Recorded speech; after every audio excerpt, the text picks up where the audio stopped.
E aí, pouco depois do programa, começa a voltar o futebol. Começa a voltar. Pô, foi Foi o time. no time, Foi o no time. time. Porra. Eu abri a live no... Pô, cansei de abrir live 9 a mais pra falar de Big Brother, tá? Cansei de fazer isso. Tu e Emerson Rocha. Não tinha nada a fazer, a gente, pô, vamos falar de Big Brother. Hoje qual é a pauta? Big Brother. Foda-se, fazia. Isso era muito legal também, que eles me deixavam assim. E a gente fez umas paradas maneiras durante a pandemia, assim, de conteúdo. Eu fiz muito conteúdo diferente. Muita coisa que eu não tava acostumado a fazer, então eu nem sabia. E olha, o Flávio, pra ter ver ele tranquilão em frente à câmera, ele é muito... Não é chato, ele é gente boa. Mas ele é aquele cara que cobra... Sistemático. Não é nem sistemático, ele é um cara que cobra. E ele não quer saber se você tá no primeiro ano, no seu 10º ou no seu 100º ano. Ele vai te cobrar igual. E se ele te deu aquela responsabilidade, ele sabe que você vai aguentar. Ele sabe que você é capaz de fazer aquilo, apesar de muitas vezes você falar assim, porra, Flávio, não consigo fazer, não sei fazer ali. Tu é quadrado? Se vira. E me virei. Pô, a gente fez na época a gente fez uns debates muito legais. Conheci gente muito legal. Conheci, por exemplo, o Lenin Franco, que trabalhou no Botafogo. Foi do Bahia, trabalhou no Botafogo e agora tá no Cruzeiro. Ele era diretor de marketing no Bahia, foi gerente de novos negócios lá no Botafogo, diretor de novos negócios e agora tá no Cruzeiro. Cara, um dos caras mais inteligentes no futebol que eu já conheci. E a gente ia trazer ele pra realidade do Vasco, então a gente sempre buscava. Aí foi muito legal, eu fiz muito contato. E são contatos que hoje virei amigo, e não era... As pessoas... É horrível falar, fiz muito contato, as pessoas acham, nossa, interesseiro. Mas não, você foi conhecendo as pessoas. Não, mas no nosso meio não tem como. E não é pelo interesse, mas é por conhecer as pessoas. A gente trouxe à tona muita, galera do financeiro. A gente trouxe o Fábio Monteroso, que era o cara do marketing até hoje, pra falar de marketing. Então a gente acabou cercando o clube de muita coisa que o torcedor tinha curiosidade pra saber, muita coisa que o torcedor queria saber e não sabia como fazer. Ou que passou a ter curiosidade Sim. depois de ouvir também vocês fazendo. E era também. talvez um conteúdo que, era um conteúdo... Não era fácil de consumir, porque era um conteúdo mais extenso. Tinha que prestar um pouco mais de atenção. Mas foi um conteúdo que deu muito certo pra gente como satisfação. O pessoal achando que os números também eram bons. Porque era um conteúdo completamente diferente, era fora da casinha. Esse momento sem futebol permitiu que a gente colocasse em prática ou tivesse ideia de muita coisa que a gente não poderia fazer durante a temporada. Sabe bem, durante a temporada tem sempre alguma coisa acontecendo.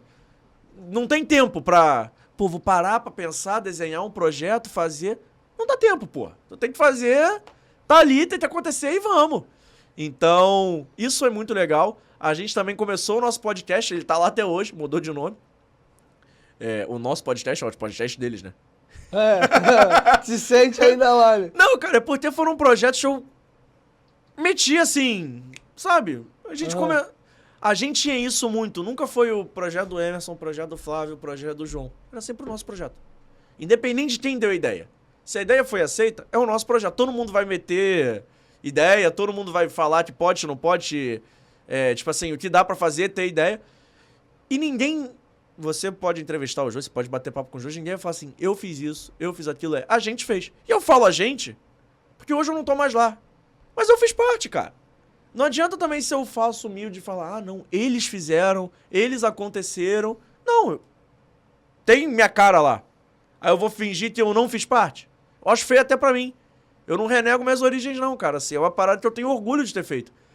Tem um episódio de podcast sensacional. A gente entrevistou o Edson Mauro e o Cocada. A gente colocou os dois, legal. além do Gilson Ricardo, pra falar dos 70 anos. Acho que é o aniversário do Maracanã. Se não me engano, o Maracanã fez 70 anos durante a pandemia. Ou fez 60...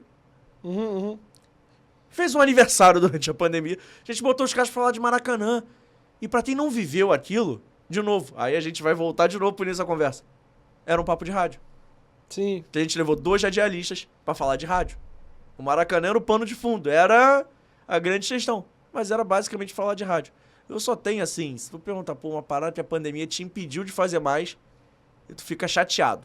Só tem uma coisa assim, claro, tem várias coisas, queria ter saído com os meus amigos, queria ter curtido, eu seria outra pessoa, mas tem uma coisa que a pandemia me tirou e não vai voltar do jeito que era, até porque minha vida já andou de um jeito, a vida dele andou de outro, mas a gente tinha um quadro chamado Fala Bob. Só tiveram as 3 ou 4 edições e o YouTube tirou metade do ar, fiquei muito chateado com isso. Porque, cara, a gente conseguiu botar o Roberto, era na casa do Roberto. Eu sentava no sofá do Roberto Dinamite, ao lado do Roberto Dinamite, pra entrevistar o Roberto Dinamite. E eu tinha, sei lá, 20 anos, Geninho, 21 anos. Sabe quando que nos meus melhores sonhos eu falei assim, um dia eu vou estar sentado do lado do Roberto Dinamite, chamando ele de Bob. Num quadro que eu apresento. Falando, fala Bob, tudo bem? Nunca. Mas nunca. Nem nos meus melhores sonhos, cara. Então, assim, esse quadro a gente começou a desenhar em 2019, em 2020 a gente botou em prática, mas aí veio a pandemia e a gente nunca conseguiu fazer do jeito que era, porque era muito legal, porque tinha aquela coisa do olho no olho, de, pô, Bob, mas como é que era, tal. Tem umas passagens geniais, como o dia que a gente quebrou uma xícara na casa do Roberto Dinamite. Caramba. O Emerson ia no quadro. Não, era eu, o Flávio me levou no primeiro dia, a partir do segundo dia ele falou assim, Se vira. se vira, pô, tu não é quadrado, vai lá. Não fui eu não, foi o Flávio que quebrou a xícara do Bob. Mas tudo bem. Pô, foi sem querer que o Bob serviu um cafezinho lá pra gente, só que a mesa, a gente é grande, né?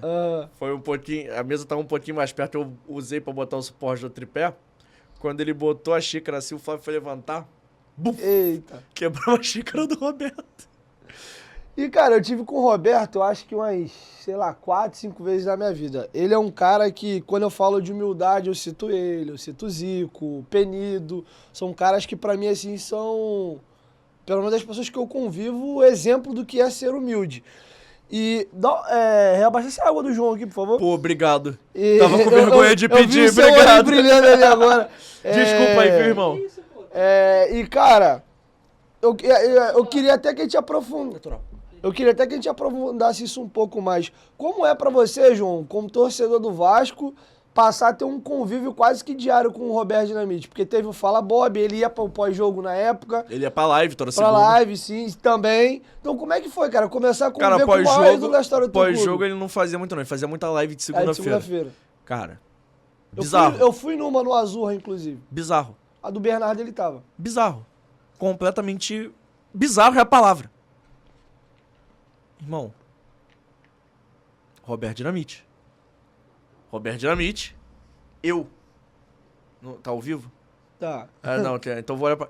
Roberto Dinamite, eu assim, completamente diferente, mundos completamente diferentes. E do nada o Bob fala assim, tá gente boa, hein, moleque? Cara, Roberto. E o Roberto, você falou bem, ele é muito humilde. Mas além de tudo, ele é um cara muito engraçado. Pra quem tinha relação próxima com ele, ele sempre chegava brincando, sempre chegava rindo. Lembro até hoje, ele ficou sacaneando. Era muito engraçado. Que a gente fazia gravado, a gente tinha um quadro gravado, e aí algum dia a gente resolveu falar assim, vamos gravar com o Roberto? Não sei porque eu tava nervoso, acho que eu errei umas 3 ou 4 vezes. No final deu tudo certo. Ele falou assim, a próxima vez vamos fazer mais rápido. Eu comecei, mas sabe, sacaneando? Ele tava ali de boa, ele poderia ficar ali 2 horas sentado, eu errando, que ele não ia ligar. Mas ele só de quebrar o jeito, falou assim, tu mandou bem, moleque, tá pegando jeito. Aí teve outro quadro que eu gravei, acho mais rápido, ele, pô, tá melhorando, hein, tá ficando bom nisso. Sabe, ele é um cara muito espontâneo, eu acho espontâneo é a melhor palavra. O Roberto é muito transparente. Então, poder falar que sou amigo dele, sei lá, não sei nem se ele me considera amigo dele, eu me considero amigo dele. Se você não considerar, tá tudo bem, não tem problema, mas eu me considero seu amigo, tá? Então, cara, assim, é uma honra, não sei nem te explicar.